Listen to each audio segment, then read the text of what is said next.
Fourscore and 7 years ago our fathers brought forth on this continent a new nation, conceived in liberty, and dedicated to the proposition that all men are created equal. Now we are engaged in a great civil war, testing whether that nation or any nation so conceived and so dedicated can long endure. We are met on a great battlefield of that war. We have come to dedicate a portion of that field as a final resting place for those who here gave their lives that that nation might live. It is altogether fitting and proper that we should do this. But in a larger sense we cannot dedicate.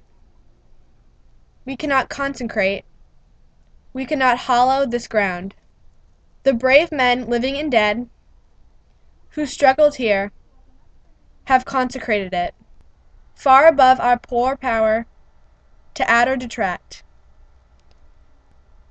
The world will little note, nor long remember what we say here, but it can never forget what they did here.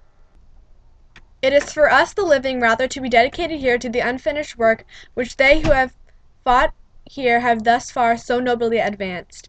It is rather for us to be here dedicated to the great task remaining before us, that from these honored dead we take increased devotion to that cause for which they here gave the last full measure of devotion, that we here highly resolve that these dead shall not have died in vain, that this nation, under God, shall have a new birth of freedom, and that government of the people, by the people, for the people, shall not perish from the earth.